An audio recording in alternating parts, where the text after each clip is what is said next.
പഴമയുടെ പ്രതാപവുമായി national rail museum ഏതാണ്ട് 173 വർഷങ്ങളുടെ ചരിത്രമുണ്ട് ഇന്ത്യയുടെ യാത്രാ ട്രെയിനുകൾക്ക്. ബ്രിട്ടീഷുകാർ ആവിയന്ത്രങ്ങൾ അവരുടെ രാജ്യത്ത് നിന്ന് അതായത് ഇറക്കുമതി ചെയ്തത് മുതൽ വിവിധ ഡീസൽ ഇലക്ട്രിക് ലോക്കോമോട്ടീവുകൾ വരെ നീളുന്ന ഒരു പൈതൃക ചരിത്രം തന്നെയാണത്.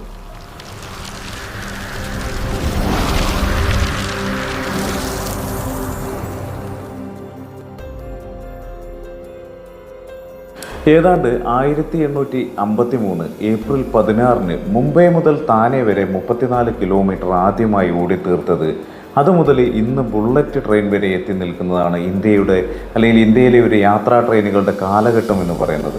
1.5 നൂറ്റാണ്ടുകളിലധികമുള്ള ആ ദീർഘ ചരിത്രത്തിലേക്ക് തിരിഞ്ഞു നടന്ന് അത്ഭുതപ്പെടുവാൻ രാജ്യ തലസ്ഥാനം അവസരമൊരുക്കുന്നതാണ് നാഷണൽ റെയിൽ മ്യൂസിയം എന്ന പ്രദർശനശാല.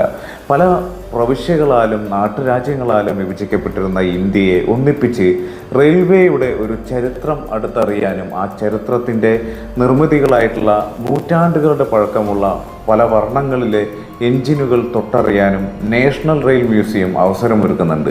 173 വർഷങ്ങളുടെ ചരിത്രമുണ്ട് ഇന്ത്യയുടെ യാത്രാ ട്രെയിനുകൾക്ക് എന്നുള്ളതാണ്. ബ്രിട്ടീഷുകാർ ആവിയന്ത്രങ്ങൾ അവരുടെ രാജ്യത്ത് നിന്ന് ഇറക്കുമതി ചെയ്തത് മുതൽ വിവിധ ഡീസൽ ഇലക്ട്രിക് ലോക്കോമോട്ടീവുകൾ വരെ നീളുന്ന ഒരു പൈതൃക ചരിത്രമാണത്. 1853 ഏപ്രിൽ 16 മുംബൈ മുതൽ താനെ വരെ ഏതാണ്ട് 34 കിലോമീറ്റർ ആദ്യമായിട്ട് ഓടിത്തീർത്തത് മുതൽ ഇന്ന് ബുള്ളറ്റ് ട്രെയിൻ വരെ എത്തി നിൽക്കുന്നതാണ് ഇന്ത്യയിലെ യാത്രാ ട്രെയിനുകളുടെ ഒരു കാലഘട്ടം എന്ന് പറയുന്നത്. 1.5 നൂറ്റാണ്ടുകളിലധികമുള്ള ആ ദീർഘകാല ചരിത്രത്തിലേക്ക് തിരിഞ്ഞു നടന്ന് അത്ഭുതപ്പെടുവാൻ രാജ്യ തലസ്ഥാനം അവസരമൊരുക്കുന്നതാണ് നാഷണൽ റെയിൽ മ്യൂസിയം എന്ന പ്രദർശനശാല എന്ന് പറയുന്നത്.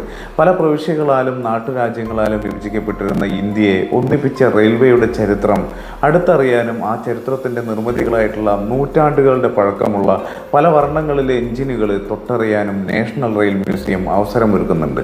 ഇന്ത്യയിലെ റെയിൽ ഗതാഗതത്തിൻ്റെ ചരിത്രം വിളിച്ചോതുന്ന റെയിൽ മ്യൂസിയം ഡൽഹി ചാണക്യപുരിയിൽ 11 ഏക്കറിലാണ് കാലപ്പഴക്കം വന്ന രാജ്യത്തെ ഐതിഹാസികവും വിഭിന്നവും ചരിത്രപരവുമായിട്ടുള്ള റെയിൽവേ കോച്ചുകളും എഞ്ചിനുകളും പ്രദർശിപ്പിക്കുക എന്ന ലക്ഷ്യത്തോടു കൂടിയാണ് അന്നത്തെ ഇന്ത്യൻ പ്രസിഡന്റായിരുന്ന വി ഗിരി 1971 ഒക്ടോബർ 7 റെയിൽ മ്യൂസിയത്തിന് ഒരു തറക്കല്ലിട്ടത്.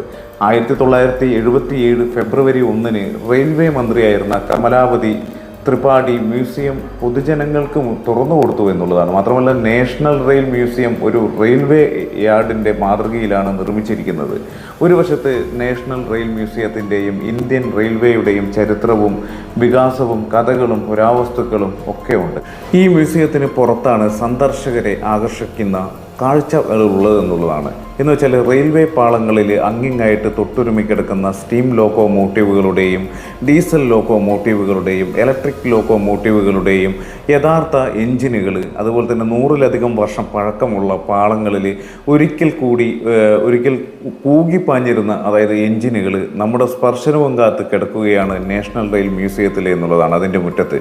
മാത്രമല്ല ഇന്ത്യയിലെ രാജഭരണാധികാരികളും അതേപോലെ തന്നെ ഉന്നത ഉദ്യോഗസ്ഥരും ആർഭാടകരമായിട്ടുള്ള ട്രെയിൻ യാത്രക്കായിട്ട് അതിനുവേണ്ടി നിർമ്മിച്ചെടുത്തിട്ടുള്ള റോയൽ സലൂണുകൾ, മാത്രമല്ല പണ്ട് കാലത്ത് ചരക്കുകൾ നീക്കം ചെയ്യാൻ വേണ്ടിയിട്ട് ഉപയോഗിച്ചിരുന്ന വാഗണുകൾ, രാഷ്ട്രപതിമാർ മാത്രം ഉപയോഗിച്ചിരുന്ന പ്രസിഡന്റ് സലൂണുകൾ, അതേപോലെ തന്നെ യുദ്ധകാലത്ത് സൈനികരെ സുരക്ഷിതമായിട്ട് പാളങ്ങളിലൂടെ എത്തിച്ചിരുന്ന കവചമുള്ള തീവണ്ടികൾ എന്നിങ്ങനെ കൗതുകകരമായിട്ടുള്ള കാഴ്ചകൾ നമുക്ക് ഈ മ്യൂസിയത്തിൽ കാണാനുണ്ട് എന്നുള്ളതാണ്.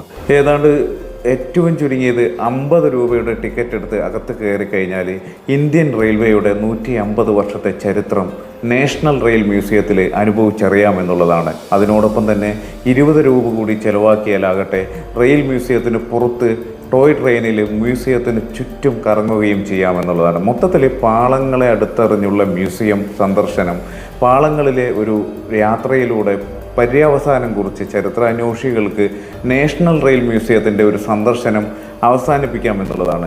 ഇന്ത്യൻ റെയിൽവേയുടെ ഭൂതകാലത്തെ കയ്യെത്തിപ്പിടിച്ചിട്ടുള്ള ഓർമ്മകളുമായിട്ട് നമുക്ക് അവിടെ കറങ്ങി നടക്കാമെന്നുള്ളതാണ്.